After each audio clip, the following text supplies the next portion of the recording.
Our morning take.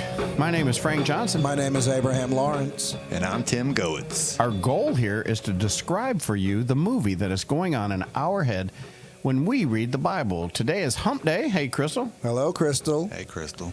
It is Wednesday, December the 20th, I believe. December 20th? Is that right? Yes. All right. Episode number? 243. 5 days to Christmas. Man, we are on it. Yeah, we're halfway through the week, and we're almost to the end of Genesis here. We're in Genesis chapter 50. Jacob has just passed away, and a very sad moment in the tribe of Israel. Yeah, a lot of emotions going on in there. Yes, there are. Verse 1 of Genesis chapter 50 says, Then Joseph fell on his father's face and wept over him and kissed him. I'm assuming he closed his eyes when he fell on his face. Yeah, because that was one of his requests.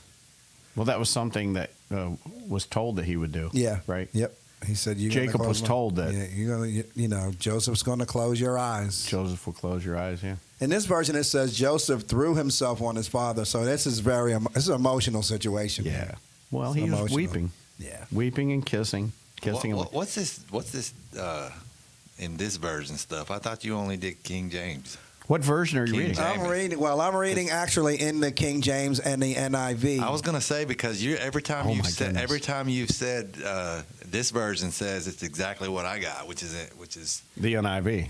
and we can't say that. It's the My sponsor will pull the sponsor. it's NIV. I mean, yeah. Well, a couple of weeks ago when we were The never interpreted version. Yeah. That's what David says it stands for. I like that. That's good. And we came to a situation where the wording was different. And I told Pastor Frank off the air that I will just reference both versions so we don't run into that because that trips people up. Yeah, and he's referring to the coming between his knees. And it's just it was probably a colloquialism of the King James 16th, 17th century when they were in 1611 when they wrote it. That probably was still meaning coming from the knees, through the knees. All of it meant the same, but we know that they weren't little children, so we know that they didn't come between the knees. They just came from Because if they came between the knees at 17, then there's some concern. But I'm honestly thinking that Joseph was there and they were like at his knees. They probably were bowing before their grandfather. Absolutely. And they were at his knees and he presented it to them. But anyway. Yes. So verse 2 says, Joseph commanded his servants, the physicians, to embalm his father. So the physicians embalmed Israel. As far as I know, this is the only Jewish person, of course, we're not really referred to as Jews yet, that was embalmed. Yeah, they because didn't believe in that, did they? No, they did not. And this is just a surmise for me, because of the length of the journey is probably why they did. Yeah, it's 3 weeks. That body would be pretty well demolished if they don't do that. So, because that's not customary because not at all.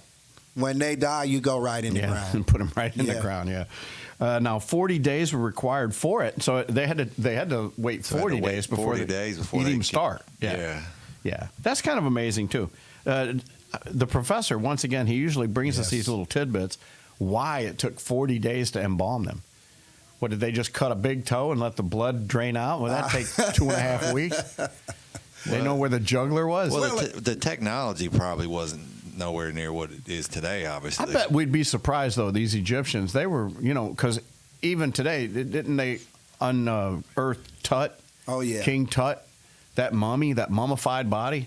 And that thing was, 4,000 years old? Yeah, and these things, it's amazing. Yeah, when they unearth these things, they're, amazingly well preserved. That's all I'm saying. So I think they really had they had it going on. It just took them a lot longer. That's why I say maybe they didn't have scalpels. I don't know. Maybe they were waiting for the insurance to clear. 40 days. Oh my goodness! That was one of the best lines you had last week. I hate to do this to people, but hopefully they have favorite lines from the podcast too. But I listen to it every once in a while, and we were talking about the order of which the kids were all lined up to receive their blessing. And I said, it's kind of weird that they did it in this order. And Abe says, yeah, I think a lawyer drew this up. I thought that's one of them funny. Sounds like a lawyer did it. Yep. That's exactly right. They are Jewish. Exactly.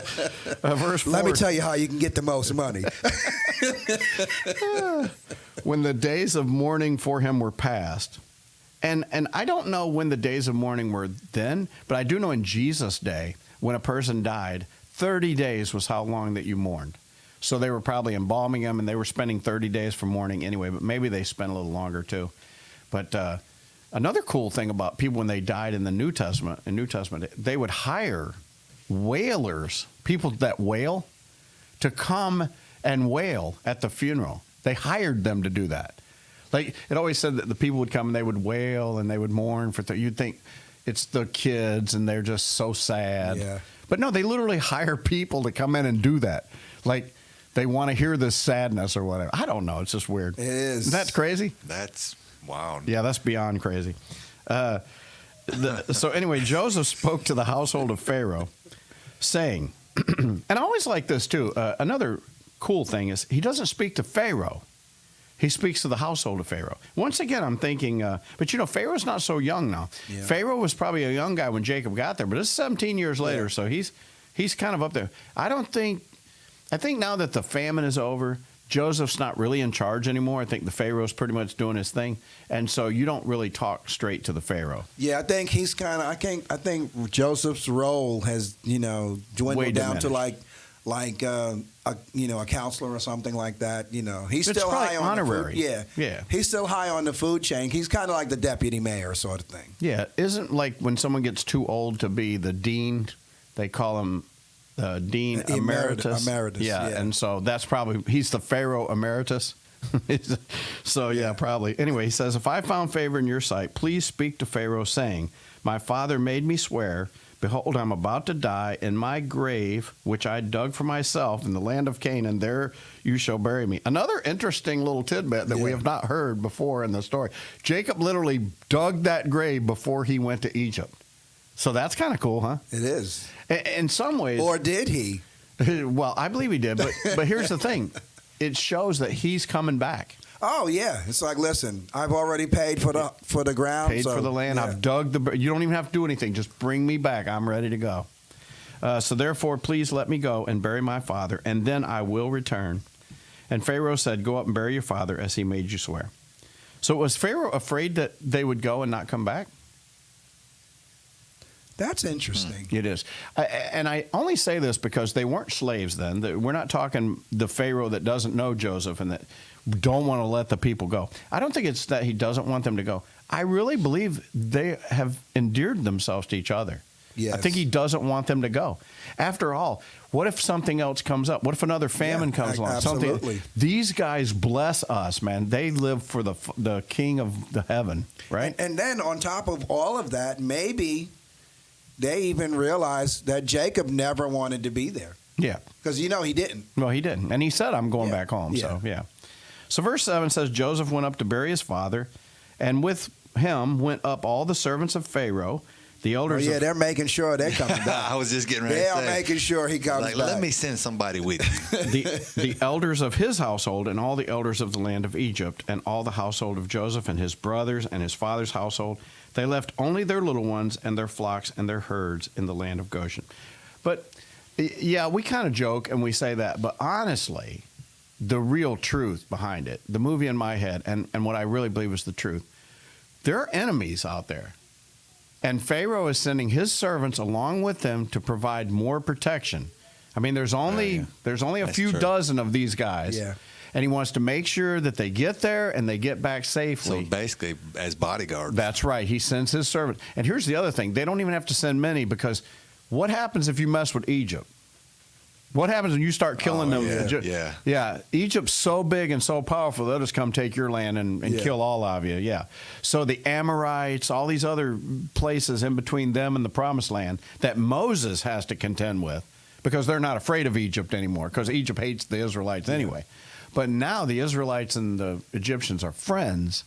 You don't mess with the Egyptians, because they are the world power. Yeah. So it's like Nicaragua, spitting on the Americans, which are just escorting the El Salvadorans through their country. You know what I'm Yes. saying? Yeah, Yep. so it's kind of like that. Where are we at? First segment. Ah, Sorry. that's where we're at. I didn't. We're at the end of a broadcast day. I meant to fade that in. I forgot that it was already full blast. Sorry about that. That's all right. We are all done for a Wednesday. That's right. We'll come back tomorrow and finish this thing up. It's like the end of the broadcast day.